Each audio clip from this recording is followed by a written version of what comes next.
शुभ वंदन बच्चों। आज हम कक्षा 10 में वाच्य का अध्ययन करेंगे। वाच्य आपकी परीक्षा में 4 नंबर का आता है।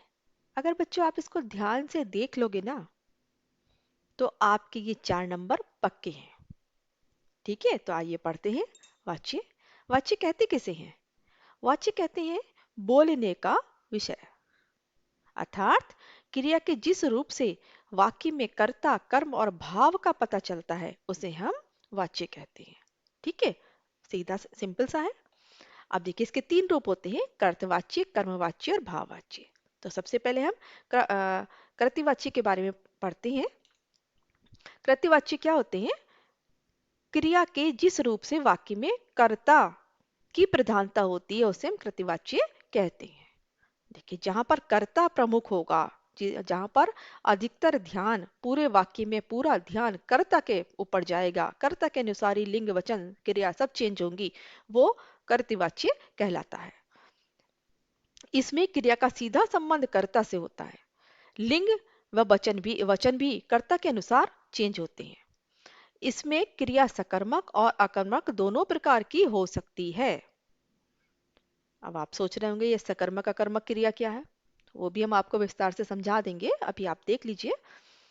जैसे राधा सोती है, ये अकर्मक क्रिया है क्योंकि यहाँ पर कोई भी कर्म नहीं दिया गया है। अगर कर्म के साथ होता है वाक्य तो उसे सकर्मक क्रिया बोलते हैं, और अगर कर्म नहीं होता वाक्य में तो सकर्मक क्रिया बोलते हैं। ठीक है, अब ये देखिए राधा सोती है अकर्मक क्रिया है क्योंकि यहाँ पर कोई कर्म नहीं है। राधा चारपाई पर सोती है तो चारपाई इसका कर्म हो गया, तो ये क्या हो गई? सकर्मक क्रिया यानी कि कर्म के साथ। इसकी मुख्य पहचान क्या होती है?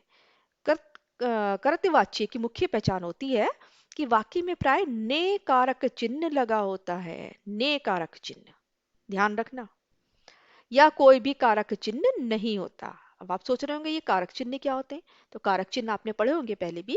कर्ता ने कर्म को करण से संप्रदान के लिए पढ़े हैं ना, तो यही ना, का, के, की, पर, में, ये सब कारक चिन्ह होते हैं। तो आप वाक्य में कहीं भी अगर आपको दिखाई दे जाए कि कर्ता के जस्ट बाद ने लगा है तो समझ जाइए कि ये कर्तवाच्य है। ठीक है, या कभी कभी चिन्ह नहीं लगा होता, आप उदाहरण से समझिए। विनीत ने खाना खाया। अब देखिए यहाँ पर ने लग रहा है ना, तो आंख मीच कर कर आइए कि ये कौन सा वाक्य है? कृतवाच्य है। विनीत बाजार गया, ने नहीं है, कुछ भी नहीं है, कोई भी कारक चिन्ह नहीं है, तो ये क्या हो गया? कृतवाच्य। लड़के खाना खा रहे हैं। देखिए लड़के, लड़के इसमें करता है ना, लड़कों के बारे में बात की जा रही है। किसके बारे में बात की जा रही है यहाँ पर? लड़के के बारे में, यहाँ पर विनीत के बारे में, यहाँ पर विनीत के बारे में। अब लड़के खाना खा रहे हैं, लड़के करता है। अब इनके अनुसार ही क्रिया चेंज हो रही है, रहे हैं, है ना। यहाँ पर विनीत के अनुसार क्रिया आ रही थी गया, यहाँ पर भी विनीत के अनुसार क्रिया आ रही खाया, लेकिन यहाँ पर बहुवचन हो गया तो रहे हैं आ गया। तो कर्ता के अनुसार ही क्रिया चेंज होती है, लिंग और वचन चेंज हो जाते हैं। ठीक है, तो जहां पर कर्ता की प्रमुखता होती है वहां पर क्या होता है? कृतवाच्य होता है। समझ में आ गया? चलिए सबसे पहले आपको हम क्रिया के बारे में बता देते हैं क्योंकि क्रिया इसका एक अहम हिस्सा है। तो क्रिया क्या होती है इसके बारे में बताते हैं। क्रिया कहते किसे हैं? क्रिया कहते हैं जिन शब्दों से किसी कार्य के करने या होने का बोध हो उन्हें क्रिया कहते हैं। पढ़ा है ना आपने पहले? क्रिया वाक्य के अंत में आती है, और जैसे पढ़ना, लिखना, खाना, पीना, सोना आदि। ठीक है, जैसे कहते हैं ना मैं खा रहा हूं तो खा रहा हूं क्रिया हो गई। आप पढ़ रहे हैं क्रिया हो गई। काम के करने का पता चल रहा है ना। मम्मी सो रही है क्रिया हो गई।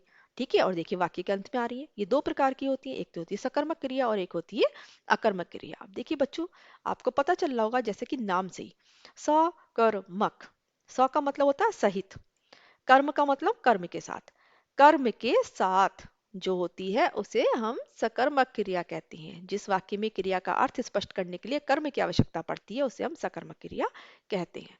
देखिए कर्म के साथ कैसे? हम आम खा रहे हैं तो आम क्या हो गया? कर्म हो गया। आम क्या हो गया? कर्म हो गया इसका। ठीक है, तो ये हो गई सकर्मक क्रिया, कर्म सहित है। ठीक है, और इसकी एक छोटी सी पहचान बताते हैं। वाक्य में क्या, किसे, कितने लगाने पर उत्तर मिल जाए तो सकर्मक क्रिया होती है। अब क्रिया की जो मुख्य क्रिया होती है उससे पहले आप क्या, किसे, कितने लगा के देख लो, बस यही शब्द।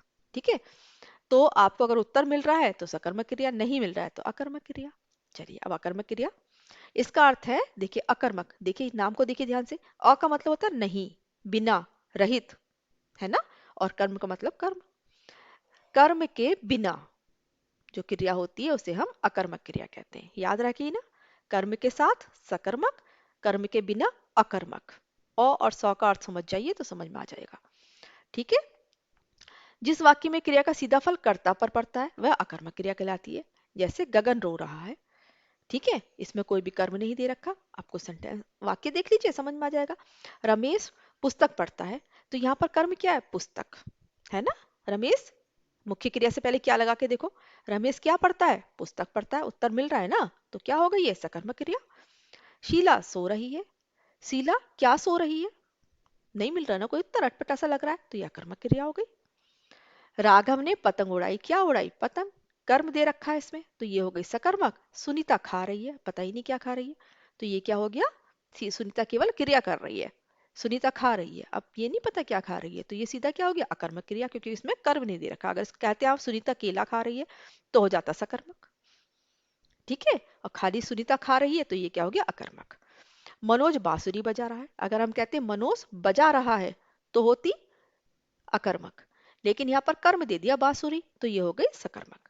गीता धीरे धीरे चलो, तो ये क्या हो गई, अकर्मक। समझ में आ गई होगी आपकी कि क्या होती है अकर्मक क्रिया और क्या होती है सकर्मक क्रिया। अब वापस आते हैं, अब हमने आपको कृतिवाच्य समझा दिया था, अब हम समझते हैं कर्मवाच्य।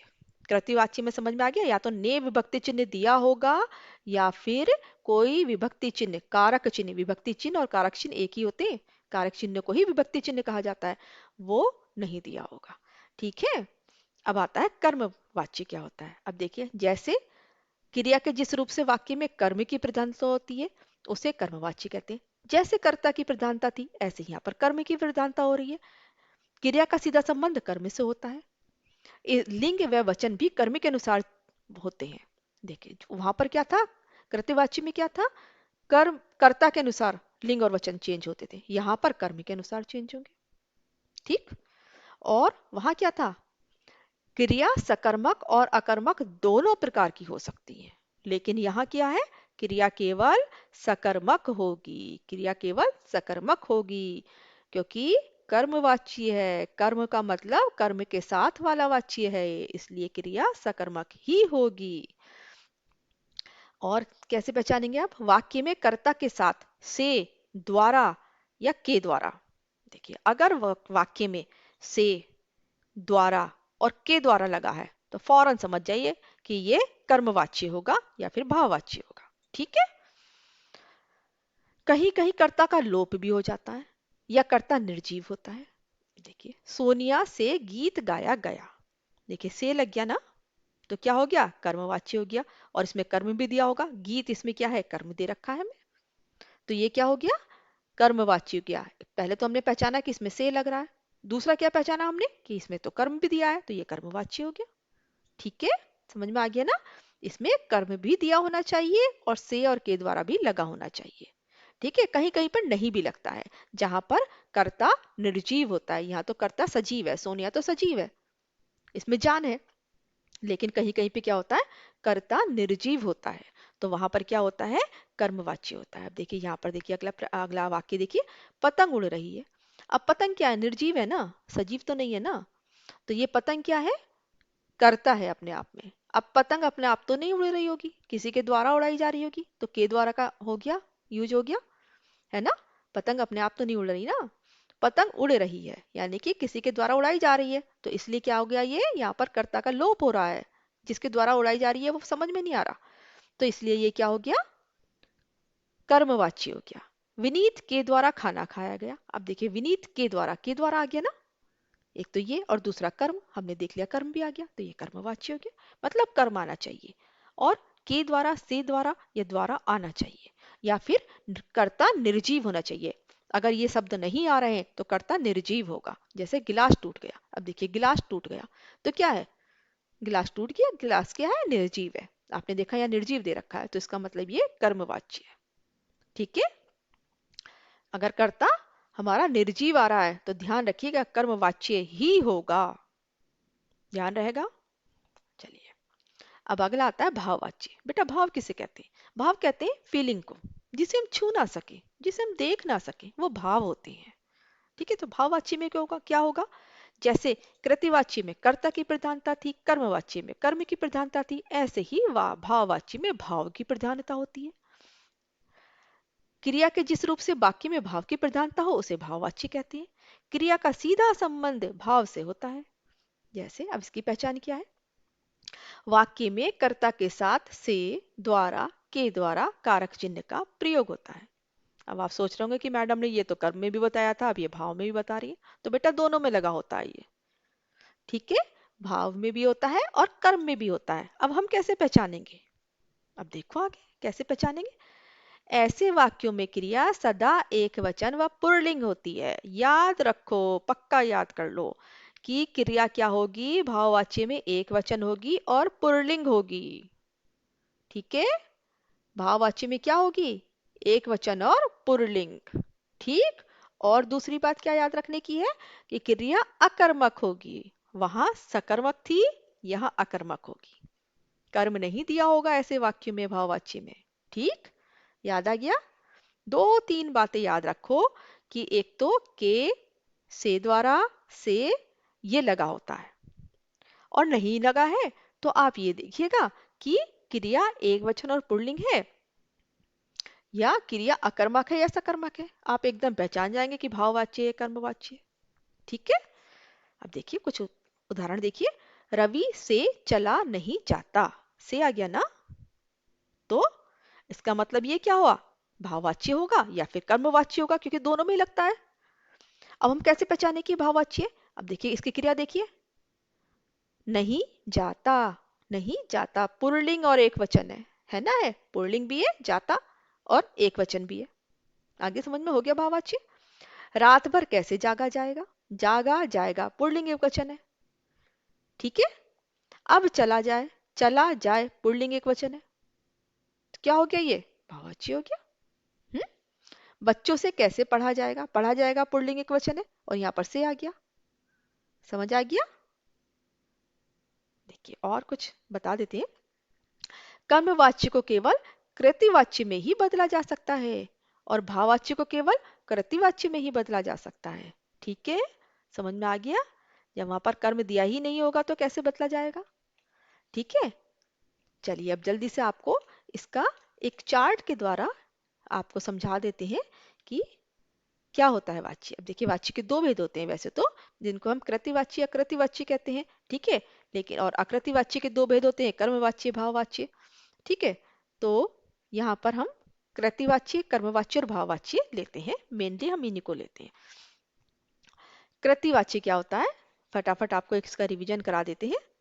कृतिवाच्य, कृतिवाच्य में क्रिया अकर्मक सकर्मक हो सकती है। ठीक है, ने कारक चिन्ह का प्रयोग होता है, अथवा कोई कारक चिन्ह नहीं होता है और कर्ता के बाद ने होगा या कोई कारक चिन्ह नहीं होगा। सुनने का मतलब है कोई कारक चिन्ह नहीं होगा और उसके बाद में क्रिया आएगी। ठीक, कर्मवाच्य में क्या होता है?